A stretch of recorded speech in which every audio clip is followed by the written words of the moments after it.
Bampton, see? So where were you born? South Wales. Were you? How old Yeah. were you when you came here then? 3. Do you remember South Wales even?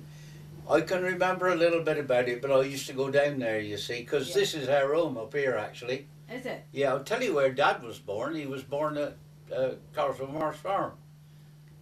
Oh, Castlemore Joe Farm. won't know Where's where that? that is. No, I don't know it. That's- You should come over here. Well, I'll tell you where Castle Marsh Farm is. As you go up the Buckland Hill, Yes. you turn right. Oh, yes, okay. And then there's a little lodge there where you go down to a school. Do you remember that? Yes, okay. Or as you go up that road, you come to a red brick cottage where it goes into, oh, what's the name of that manor now? I can't think of the name of the manor. You can go down the road there and you get to get Peter Ferris. That's who's down there at the moment. That's who's living in the farmhouse But now. it sounds, I'm just visualising, it sounds like it's in the middle of nowhere. Is Yeah. it in the middle of fields? Well, it is. Yeah. It's out in the sticks, really, It's isn't really it? out in the Looking at it in sticks. that way. Yeah, Yeah. in the marsh. Yeah. Yeah. Yes. So that's where you moved. Is that where the family came from? That's where Dad was. In actual fact, what caused all the problem was the 1418 war. Yeah. Yeah. Because Dad was the oldest son, Yes. and he left the farm where he lived with Mum and Dad, see, at that time, Yes. and he went into the army, and while he was in the army in 1916, his father died. Oh. And by 1919, when he came out of the army, his mother had married again. And she'd married a bloke from down Wales, and that's how he had to go Ah. back down there. Right. But as soon as Pop got on his feet going in, he came back here again. Yes. Yeah, Yes. which is obvious. Yes. Yes. Yeah, so Yeah. that was So it. you feel like a Bamptonian, or Well, at least it's from around these parts. Well, it's from round these parts anyway. Yeah, It's yes.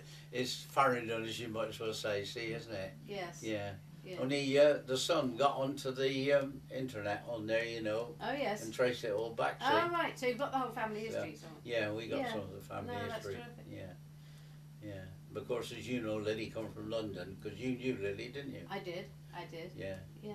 yeah, And yeah. she was from London. Now, how did she come to be here then? She come to be here because her mother was evacuated down here in Ah. 1940, and that's when I met her. Oh, is that right? Yeah. Yes.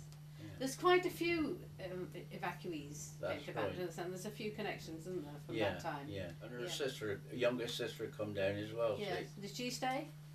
Oh no, she's living in Norfolk at the moment. Oh, is she? Yeah. What was your mother's maiden name? My mother's name was Morris. She come from Harryford. Oh, did she?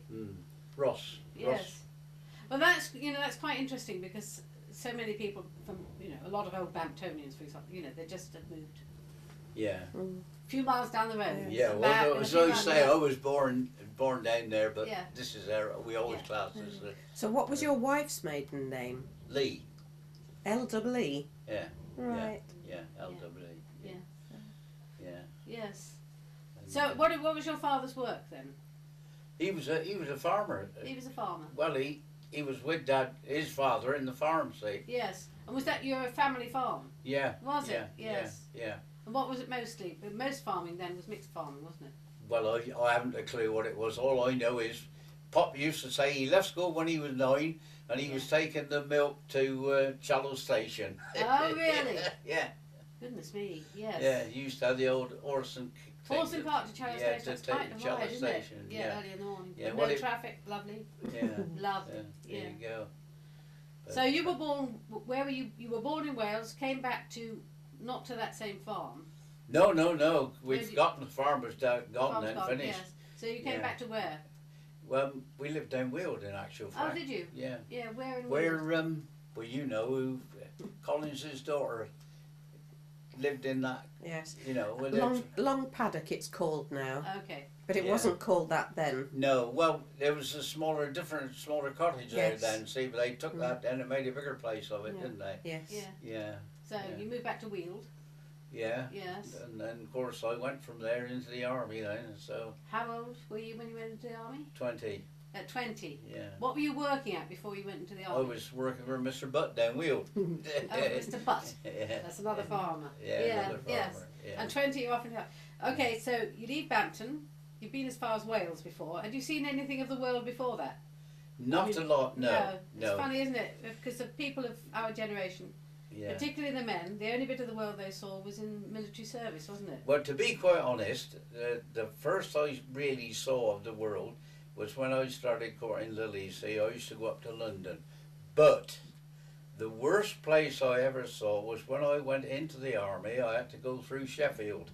And I had to walk from one end of Sheffield to the other because the stations was at one end, the other. I had to change stations there. Yeah. And I thought then what a dirty, dismal place Sheffield was. It's steel industry, That's the wasn't it? first experience I had with industrial town, see. And I thought that looked horrible. Yeah, I Did really you? did. Yes. Yeah. So, Yes. yeah. That was the heart of the steel industry, wasn't it? Yes, that's right. Yes. Yeah, And well, you they thought it was done just everything from Pinto battleship, you could say, can't Yes. you? Yeah, Yeah. yeah. Yes. Anyway, we Is that better where get you going. did? Is that where you did your basic training then? I done, no, I had to go up to Aubrey and Ossett. That's where I started from, Where is that? up in Yorkshire. Okay. And then I just stayed there overnight, and then I went to the Signal Training Centre at Preston in North Wales. Right. That's where I done my square bashing and Yes. Shoe polishing. yeah, that's right. And my training for the Signal Corps. Right. Now, how did they select you for the signal corps? Did you choose that, or did they say, "Here's no, a bright lad"? no. When you went up for your medical, you had to do an intelligence test, didn't you? Oh, did you? Okay. Well, I don't know whether you knew about it, I but didn't you know did. that. No. And you had a book of things, you see, and you had to fit certain things into one another, and that's when you're selected when you go up for your medical. So you obviously did So very I well was on sent. I was sent to the Signal Training Centre at Aubrey and Ossett in Yorkshire. that. Okay. But then they sent us down overnight down to Preston in North Wales. That's where we had to do our training. So training for signals, is that? I mean, I can't imagine what it is. Morse code, some electrical work. Everything's involved, teleprinters and all. Really? And Yeah. Did you find it interesting? pardon? Did you find it interesting? I found it very interesting. Fantastic. Yeah. So yeah. you really fell on your feet there then? I did, yeah. Yes, yeah, wonderful. I did, yeah. And do you remember that as a happy time? I enjoyed it, to be Yeah. quite honest, at the Yeah. start. You know, it was very interesting. Yeah. Yeah, because my brother was in the tank regiment, see. He was in the 144th Tank Regiment. So where were they when you were doing this training? Well, I don't. Well, in actual fact, I think I told you about it. He came home on leave, on compassionate leave, because he lost a babe. If he hadn't have done, he would have been in Dunkirk. So he missed Dunkirk yeah. through being home on compassionate leave. Yes. Yeah. Yes. Yeah. So it's very good. Yes. Anyway, we better get cracking, or else you're going to be very late, aren't This you? is all right. This is all part of it. Oh, This is all part of it. I want to know about your training as well. Yeah, Yes. yeah. How long did training last? Well, the square bashing only lasted 6 weeks. Yes. And then But the electronic. Your, signalling your, training. your other thing lasted a lot longer, see. Do you remember how long? Oh, I couldn't really tell you all about that because we done so much in Prestatyn, Yes. and then I got sent to Belfast then, Oh yeah. and I joined the 17 wing section of the 1st Air Formation Signals, Right. and then after that, Is that flying as well then? no, Okay. no, You're still on the ground. but we were all attached to the RAF, see. Okay. In actual fact, it's such a lot to explain to Yes, you, really. I know. But you explain because I don't know anything. I expect you saw the WAF girls when they've been in the operations room, Yeah. when the boys are up above, Yes. and you see them plotting on the tables. Yes. Well, we used to do the phones and that for that sort, Oh, right. sort of thing, and repair Yeah. the phones and everything, you know. Yes. So So we you're a used really important link we used to between. set them up in actual fact as Oh, did well. you? See, yeah, Yes. yeah, Yes. yeah, and also we used to lay lines as well with everything. Of course, in England during the war, you got the GPO engineers and everything Yeah. done it in England. See, so they were more or less. Although we were in contact with the wiring as well. Yes. Yes. Yeah. So Belfast, where you go yeah. from there? And then from Belfast, I came home on embarkation leave. That's when I married Lily in Yes. 1942. Yes.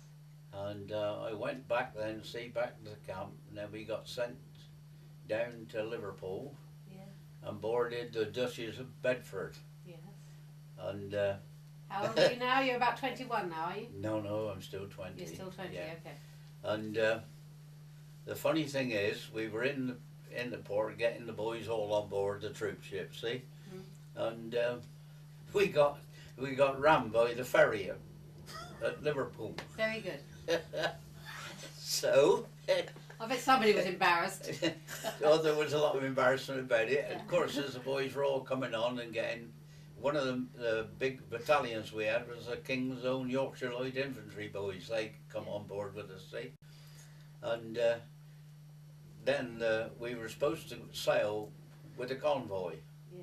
But through this being rammed, we missed the convoy, and then we set sail on our own then for 3 days and nights. Yeah. On our own, out, and we went round Northern Ireland out into the Atlantic, see? Yeah. And we spent 3 days and nights, and woke up on the third morning and we were in the convoy. Right. Yeah, Just caught them up. yeah. Yeah. But that 3 days and nights on our own with a boat going as fast as that did, you see, because we had to catch the convoy up and that. Yeah. Oh, was that ship in a state? Oh my God. Oh. It was unbelievable. You shouldn't be living on board it. Well, wait a minute. Because it was so rough, because everybody was seasick or God, what? seasick. I know, it's a terrible thing, isn't it? It's the speed of the vehicle too, you see, because And it's rough. yeah. It's a And rough seas, yeah. honest, if I just say it in one word, filthy. Yes. No, I know about seasickness and it's Yeah, not funny. and believe you me, with all those troops on board, you can just imagine. Yeah. Um, Well, that's a good start to your war experience, Anyway, isn't it? that Getting was a rammed very by the good ferry. start. Yeah. Then from there we went to, we landed in Algiers, along with the First Army of Algiers, you see. But of course the boys had gone on before us, so I wasn't in on the invasion, see, I was behind the invasion. And when we got in Belfast, in Algiers, they put us on board trains there, cattle trucks actually. It got on there, 8 horses or 40 men. Unbelievable. There's not a lot of room, is it? So, and you were more or less sat up, you know, as you was going on. But they took us so far towards the front, see, and then they stopped the trains, and then you progressed from there in lorries and things, see. And, I just wait a minute. I just imagine this little lad from Bampton, and he's been to Northern Ireland, and now he's in Algeria. What did you think? What did you think looking at it? Is Well, so different. the point is, how can I put it really? It's you just take everything in your stride. In actual fact, you know, it's just one of those things.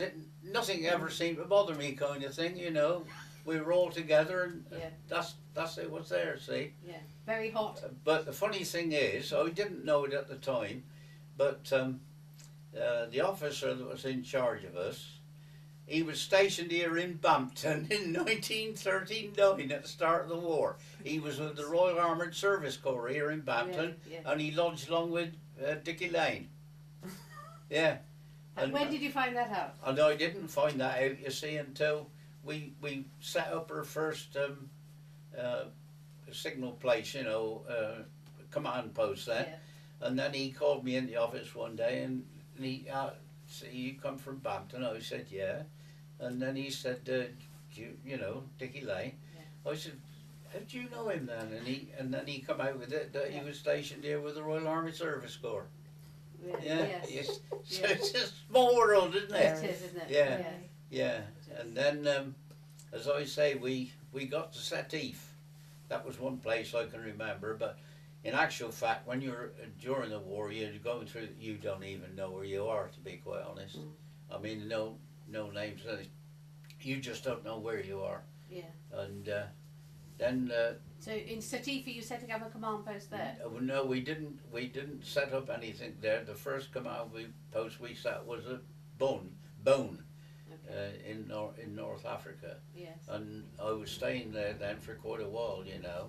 Yes. And what does it mean when you're setting up a command post? What have you? Well, it's where is it tents? there's all the lines come in. Yes. Into what we call a frame room. Yeah. You see, you've got cables coming in from all over different places, and also our boys laid the lines as well. You know. Yes. Different lines and that, and all coming together.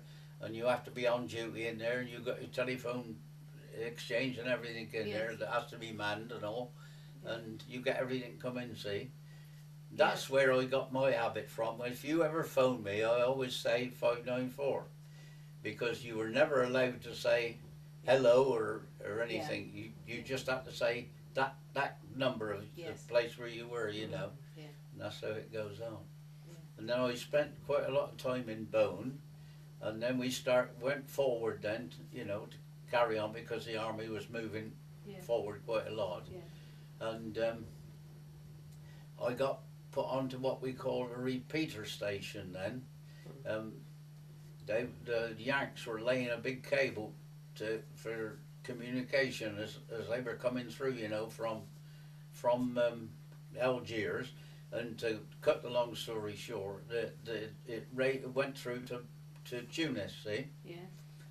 But I was on a repeater, and in the morning, every morning, you had to set a tone through, and each repeater station had to line this tone up, you see, and with the dials and that, and then you press the 1 or 2, whichever one you was, and that passed on to the next, and he done the same. And once all the tone was finished, you see, you got your line all clear. Yes. It was quite a big cable, you know, went through, see. Yes. How much are you aware of the messages going through? Do you hear them at all, or not at all? Nothing to do for us at all. No. So you're just laying the But mechanics up. the teleprinters and all used to be involved with them, you see, Yes. as well. And you had what you called 80+80. That was 80 volts on one line going one way, 80 volts on the other. That worked the teleprinters, you know, Yes. because you got it all do. Yes. And then So you've no idea at this time how the war is progressing or what your part in the war is? no, we just make sure that everything's working. Yeah. That was our part. The people at the top. They know what's going on, you don't. Well, sometimes you did listen when it was verbal, because you couldn't avoid it, because you were working, because you got a telephone, you see, in the frame room where you're working. Yeah. In any case, so you heard quite a lot what was going on. Yeah. So at But, this stage, are you seeing any action? Do you know where the action Not is? in those stations. No, We didn't see nothing. No. No. Okay. No. That's, And in actual fact, through North Africa, I didn't see a lot of action at all, apart from aircraft. yeah. And the Luftwaffe was rubbish to what our boys was then. Oh You really? used to get the occasional MiG come along, you know, the 109 machine gun in the roadways, more or less, Oh, you yes. know. Yeah. So that when we moved from one place to another, you had to have a person sat on the roof of the lorry to watch for aircraft, see, so that if you see the aircraft, you bang, they stopped, and you shot off either side of the road. Yes. And lay flat. So that's just as well. Yes. Yeah. Yes. Yeah. Did that happen when you were on the move? Well, oh yes, 2 or 3 times we got Did it? done that, because you bolted out either way, and that. Scary or not? Or Well, it never bothered us in actual fact. It's amazing, isn't it? It's a bit frightening at the time when it happens, you know. Yes. But then you think, oh, that's all over now. That's it. yes. Yeah. But as I say, then I got took off of this repeater station, and the boys then had more or less completed the North African campaign. Right. And I was sent then. We wondered why we were took off the repeater station, but they come and took over from us, and we were sent to Tunis then. Yes. And that is the most beautiful time I had while I was in the army. And put it that way, because the war had ceased then. Yeah. There was nothing going on apart from a few raids, you know, with the Luftwaffe.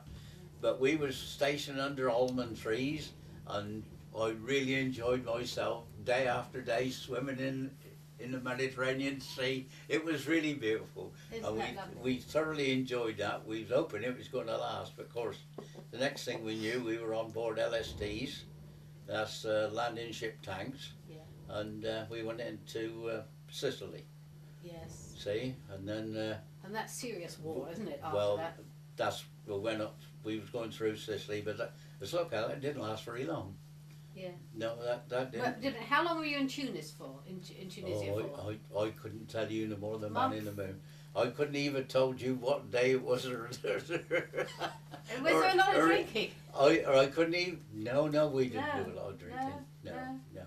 Well, I wasn't a drinker anyway, so No, it right. wouldn't have mattered. But I couldn't tell you how long I spent in Tunis, the morning the man in the moon. I couldn't, if you'd have asked me what day and date it was, I wouldn't have been able to have told you. It's just paradise. It's just like that, you see. And Did you then go we swimming? went into Sicily. Did you go swimming in the Mediterranean when you were in Tunis? Oh, in Tunis, every day. We really had a great time there, to be quite honest, in Tunis. Yes. We had a lovely time. Yeah. I mean, in actual fact, you could more or less say no war on. Yeah. But You were you, I mean, you obviously with your own Yeah. military group, but are you meeting the local people or not? Oh yeah, because you're right by them, see, in Tunis Yes. anyway. Was that friendly? But yes, we No never got problem. any. We've never had any bother with any of them at all. Yes. Nothing at all. No. Well, they're no. French speaking, aren't they? Yeah, they're French speaking Yes. there. Yeah, but Yeah. we never had no bother there at all. And then, as I say, we all that happiness come to an end. Yes, off to Sicily. And yeah. then we were sent to Sicily, Yeah. and that didn't last very long. We went through there very quickly. Mm. We only sent a small command post up, and we was on the move all the time, Yeah. you know. How are you travelling? And in trucks? vehicles, Yeah. Okay. yeah, in vehicles. Yeah. And then that ended there. The actual war ended in Sicily because they went through back into Italy. See. Yeah. And the first thing we had after that was they come round for volunteers to give blood. Oh. You know, for the because Yes, they got for the short of wounded. blood. See. Yes. And we went into where you put the bodies, you know, The more. in the morgue. Then in Yeah. Catania, Yeah. and they got blankets laid over the concrete flags, and we laid on there and give blood to the boys, you know.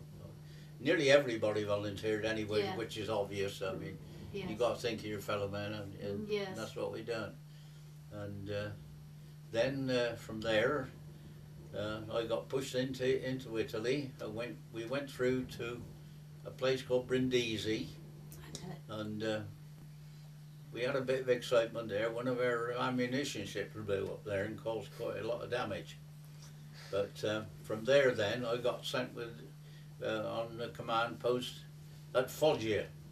Foggia. Yeah, that was Is another. this on the east coast? This Yeah. is yeah, it would be on the east coast. Yeah. Foggia going up that way. Okay, Brindisi yeah. is on the east coast, Yeah. in the heel of Italy, isn't it? Yes. And in actual fact, when we got into Italy, we never had no problems with the Italians whatsoever. They treated us as, you know, but all daubing everywhere, even through Sicily. It was all daub, Viva la Duce on buildings and everywhere, you know. Yes. But they never bothered us at all in any way, and treated us, you know, It's very interesting. and come out with their wine and things. You know, because they drink a lot. And believe you me, I used to have some of that. That was just like drinking vinegar. It was hopeless. But when they come and offered, you had to more or less, Out of you courtesy. see, to be friendly kind of thing. But it wasn't a thing that you would do a lot, you know, at all. And then, as I say, we was long with on an airfield at Foggia. And we done the communications there between us and the Yanks, see? And then from there, we was sent across to a place called Portici, which was just south of Naples. And after we'd been there for a little while, you took it in turns and you went on what you call a rest period. And we went to a place called Sorrento. And There's a song about that, isn't there? I had a week in Sorrento, which was very good. Was it? And funny enough, while we were there, we went round Pompeii, you know, Yeah. and saw all the sights of Pompeii. And we also went up Vesuvius. Did you? And anyway, we went back to a place called San Sebastiano. That's where we were stationed there for a while.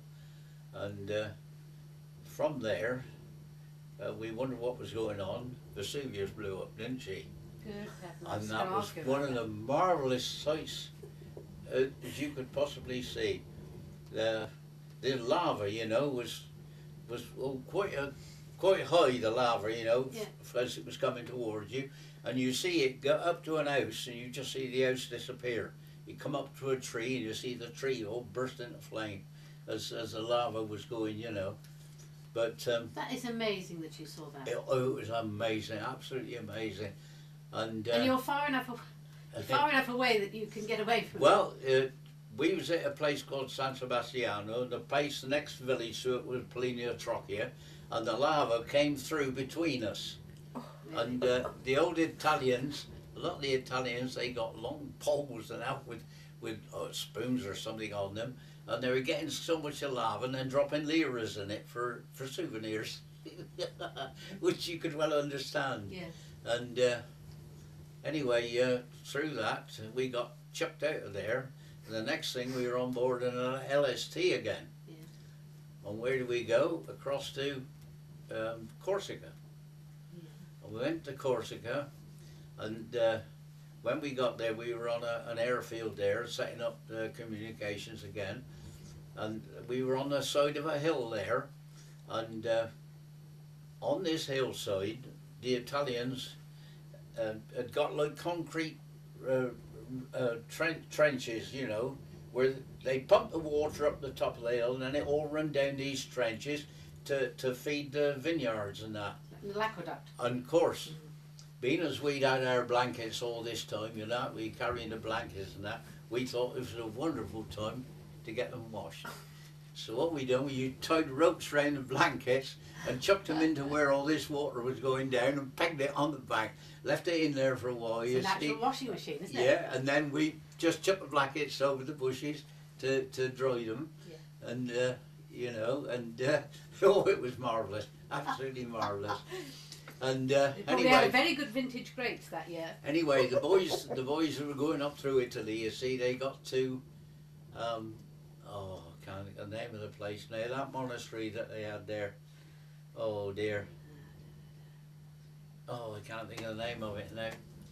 Anyway, the boys on the airfield where I was, the Spitfire, see, they'd been over to the mainland and shot up everything they could this particular day, see. And so our CO, he sent round to us all, and we had to go and collect on the airfield, and he gave us a what's-name. He said, now I advise you boys, he said, to go back, he said, dig yourself some foxholes. He said, because we could be in trouble tonight, Yeah. because the boys are been out had a marvellous day, and they said they're bound sure to retaliate, see. Anyway, it was such a hot day. We're not going to do any digging. So we went back to camp, you know, and never bothered. We said we'd take a chance on it.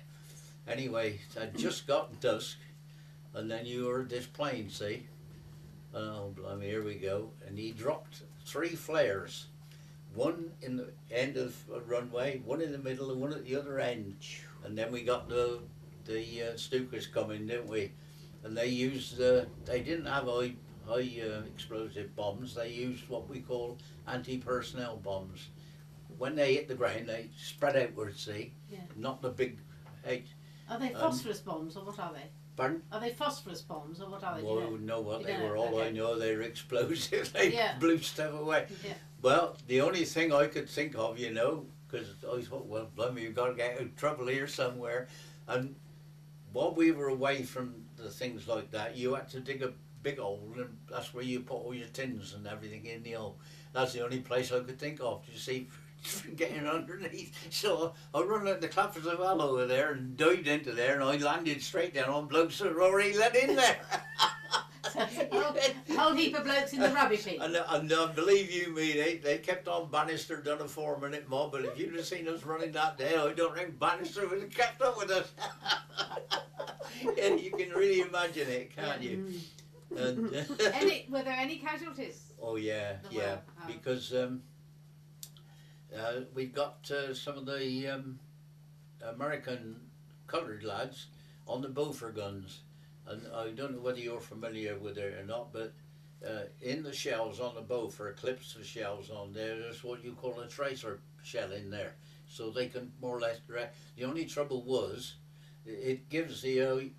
the attacking force where it's coming from. If they see that Yeah. tracer go up, see? Yeah. And of course they come down in machine gun. We lost quite a lot of boys on through that. Yes. See, Was that all Americans or? they were American lads. Yeah.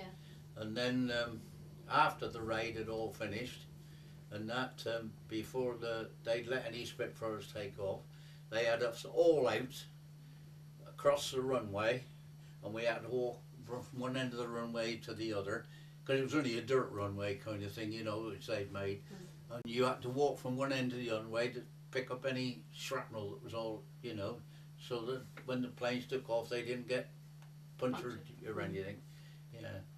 Yeah, so they had us on that business, but as I say, where was the Luftwaffe while we were doing it? And non-existent. We never used to see them. We just all in a line along there. People that could have played out with us, couldn't they? Yes. But they just never come. We never see them.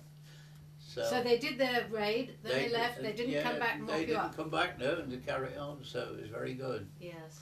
And then So that's quite an exciting night. I reckon. then of course the invasion come on this front, you know, into France and that, didn't they? D-Day. Yes. And funny enough, we were all whipped up together, put on LSTs again, and we thought, well, where are we going this time? We just couldn't visualise. We thought perhaps we were going home, see?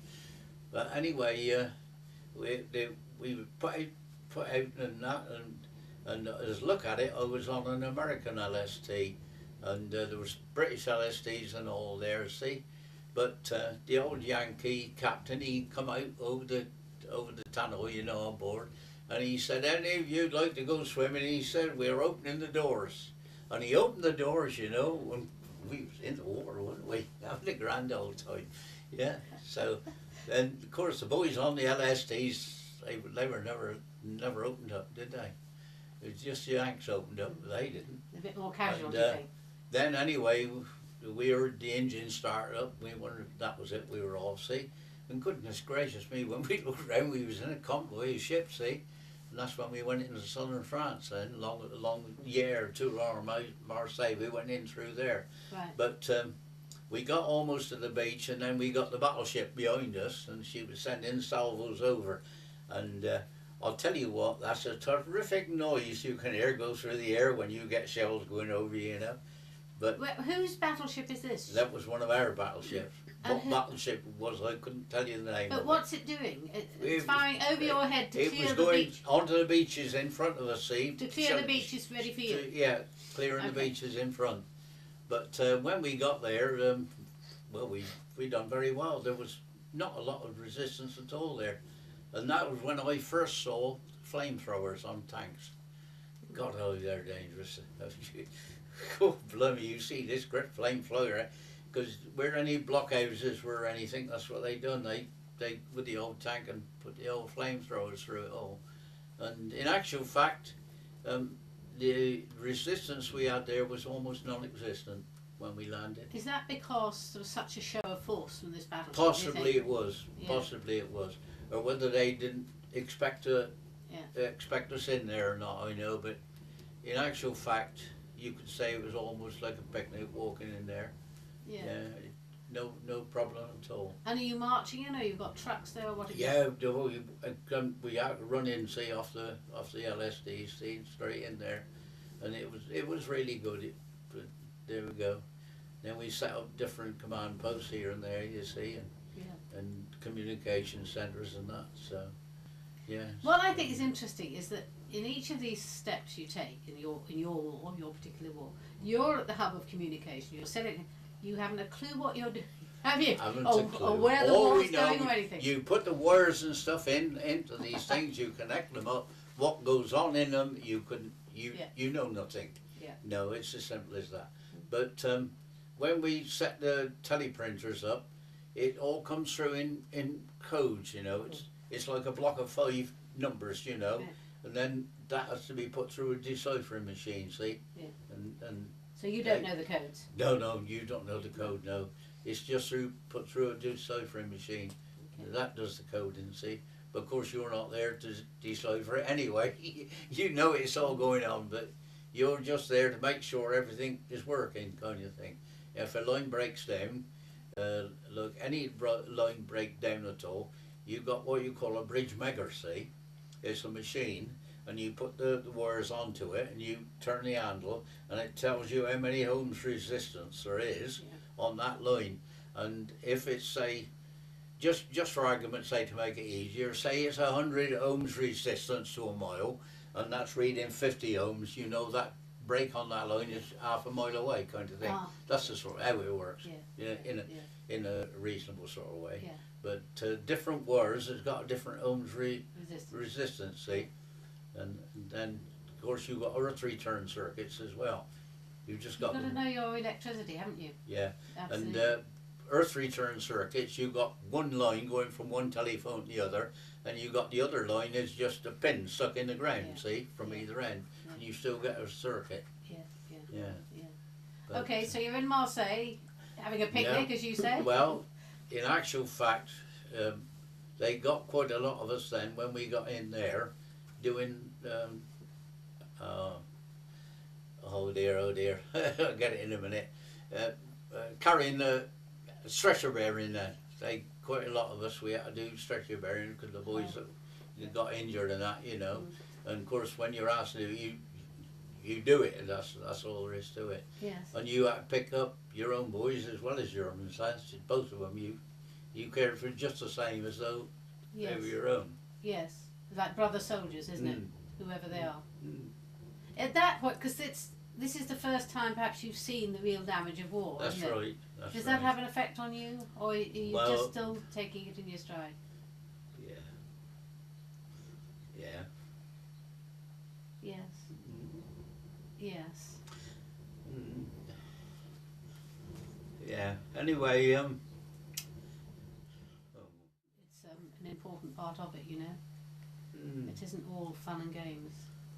No, and anyway, the boys came in from the other front, you know, where they landed. Yes. And they come through there rather quickly, where we connected up with them. Yeah. And then, for some unknown reason, we were drawn back and put on board ship again, and we went back to Italy, to where we were stationed before. And we only went back there to wait for a boat or something. Yes. And when we got the boat to come, we were put on board what they called, what was that, Highland Princess. Yeah. And we waited for different regiments to come on board, and then we were brought back to England. Right. And so you had this taste in Marseille, and then you were withdrawn from it and off to England. Yeah, and then we brought back to England. And, where did you land in England? Up at the Clyde in. Oh, did you? Up in Scotland? Yeah. And did you get leave from there? yeah, we got leave from there. Yeah. And you came down here on the train. Was that lovely? Great. That Was it? Yeah. Yeah. Yes. Great. To see people again. Yes. Blimey, I hate to think about that. Oh, that's one thing I wish I hadn't thought of. Oh, I'm sorry. Perhaps I shouldn't have asked. No. But it's it is part of it, isn't it? And it's a serious part, isn't yeah, it? Yeah. And in a way, I think it's what the young people should know about it, because I don't think anybody should glorify it. I don't know what you think. Definitely not. No, because it has a terrible pain to it, doesn't it? Yeah. the thing is, it lasts with you for the whole of your life. Never goes away. No. No. You maybe learn to live with it a bit, but deep inside it's still there, and it's very hard indeed. Well, you don't talk about it, see. You just blot it out. Yes. Had you talked about it before? Did you talk about? No, you never did. No, I know. I talked to Stan Smith about this. Yeah. You know Stan? I know Stan. Yeah. Yes, because he was up through Italy, and he talked about the fear of it as well. That's right. Yeah. Yes, it isn't good, and you're young men. It's terrible. Terrible. So after that home leave, are you taken back to active service? We came back to here then, and we had to leave, you see. Yes. And as a matter of fact, I was down by Virginia Waters for a little while then. Yes. And then we was in operations room while we were there, you know. Yeah. As I say, and then the next thing we knew, we were sent back up to Scotland.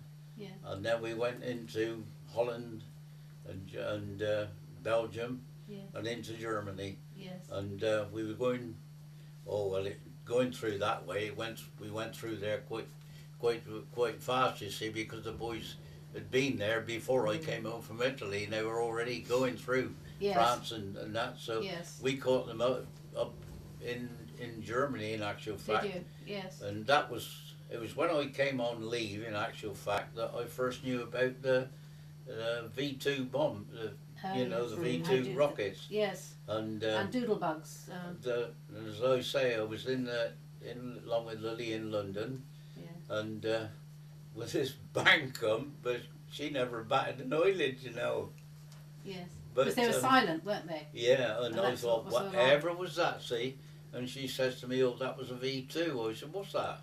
And she said, oh, it's a rocket. And the funny thing is, it went round the area, you know, where this rocket come down, and that was by what we called the Emu Wine Factory, down the east end of London, see? And she said to me, she said it's rather an awful thing, she, and I blow a lot of houses down. I said, oh, does it? I said, how far away is that? Oh, she said, it's not all that far, she said. She says, you don't want to go and see that? I says, yeah, I'd look to. Yeah. Anyway, we went there, and it was amazing. You could see where that rocket had come down. Where it had come down, all the houses in that direction was all gone, and yet houses behind here had still got glass in, you know. It was Really? it was just where the Where the force blast had went. gone. Yeah. Yeah. And I realised then Lily was in more danger than what I was going to business, you know, because she spent the whole war as a nurse at Whips Cross Hospital. Oh, did she? Yeah. At yeah. which hospital? Whips Cross.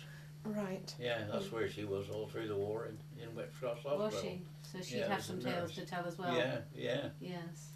Yes. And then, as I say, I went through Holland, Belgium, and into Germany, and we were going through there. We reached a place there, if I remember, it was called Bonte. It was on the road to Bremen. Mhm. And for some unknown reason, we were stopped and told to get our kit and that up together. And in the meantime, we were getting towards May, towards the end of the war, see? Yeah. And I thought, blimey, what's happening here then? So anyway, we came back, you know, and the next thing we knew, we're back on board ship again. And of all places, I was sent to Norway. Good heavens. So you can see I had a fantastic, You did, didn't you? yeah. Going through Europe at that point, did you notice, was there much destruction? Was it obvious? There was a lot of destruction in Germany, a terrible lot. Yes. Yeah, a terrible lot. But when I look back and think about things what happened, you know, in Italy where there was bombs and shells, the Italians, they'd either walk round it or through it or anything and not bother. Yeah, in Germany, you know, they if there was anything on the roads and that, they were there filling it in and as quick as you like. Isn't that I interesting? can remember that. So never thought about it at the time, you see. Yeah, Well, you yeah. don't, do you? Because things You're are young, happening, Yeah. and that's how it goes. Yeah. Different national Yeah, characteristics. yeah. But then, as I say, the war ended, and as look at it, as I say, we did not do nothing in Norway. We just walked in there Yeah. and to a place at Trondheim. That's where I was, and then I was on the airfield at Trondheim Yeah. with the command post in there. Yes. And the funny thing I ended going on at duty, well, at night and day, along with a German bloke. Really? Yeah. Isn't that interesting? Yeah, yeah, Yes. yeah. We both in the frame together. See, Yes. yeah. So it's crazy when I Did you keep contact with him? I wrote to him ever so many times, Did you? And did you get back? You and I letters got back? letters come back until the Cold War between us and Russia, because he was in his East home Germany. was in the Russian sector, Yeah. and all of a sudden his correspondence finished. So you don't know what happened to So, him? No. Well, I Perhaps suppose he thought it was I unsafe. suppose it was unsafe for him to be in contact with me. I don't know, Yes. but that's what happened anyway. What I a was- shame. Yeah, it was a shame, really. Yeah, Yes. That's a Yeah. very nice story because it illustrates Yeah. really that men are not at war with each other. It's yeah, governments that get to war, isn't it? Yes. yeah. And then the funny thing was, see, I came out of the army, and I worked for Jenkinson, where the mushroom farmers is now, and That's in Blackmorton. Yeah, I got a job there, and Rex come to me one day and he said, "Got a job for you." He said, "Along with some lads I got coming in," he said, "to work with, and 4 German prisoners of war." Huh. Yeah, they came and worked on there, Yes. and I was working with them all the time. Had you learnt any German by any chance? You just learn the different things that you know about. You know, like the first thing we learned when we got there was "Abizioyo." That was "Have you any eggs, please?" We used to go knock on the farm door for eggs. Yeah, yeah. But there's so many things I could have told you about, even in Corsica. You know, when we got there, we was on hardtack, as you know, hardtack rations. So we got some hand grenades, pulled the pins out and dropped them in the river to eat the fish. That helped us with hardtack. Well, we did get in trouble along with the locals over that through Yes, you would. blowing a fish out the river. We Yes. did get trouble there, but Yeah, they wouldn't appreciate that. they didn't appreciate that at all. No, well, which is understood. Yes, but they may be understood as well. Well, they probably understood, but in the end, we stopped doing that anyway. Yeah. So Yeah. there you go. But What year did you come out of the army? 1946. That's a year after the. Yeah, Mm. yeah. Was that a general demob, or did you just plain choose to leave then? No, they tell you when you're coming out. Right. Yeah, yeah. They tell you when you're coming out. Right. Yeah, yeah. You could have become an electrician, I would have thought, with all your Well, knowledge. When I came out, you said they gave me a card Yeah. and to go to Oxford, so that I could be in the GPO. You know. Yes. Yeah. What's the name? But in those days, you hadn't got the money for transport. Yeah. See? Yeah. So I never bothered. I just let it Yes. go. What a shame. It was a shame, really. Yes. Because you had all those skills, and you were clearly a bright chap. Yeah. 'Cause you got through. Yes. Yeah. Yeah. Yes. Yes. That was it. Yeah. Yes. But you couldn't afford to go on the bus in those days, back and forth every day of the week. You see, you just couldn't afford it. I know some chaps cycled, didn't they? Cycled to Yeah, Oxford. yeah. I mean, that's a lot of time out Well, of the day, when isn't they it? had the first youngsters, see, I used to go to Oxford and that. Did you? Seriously, Yes. yeah, definitely, Yes. yeah.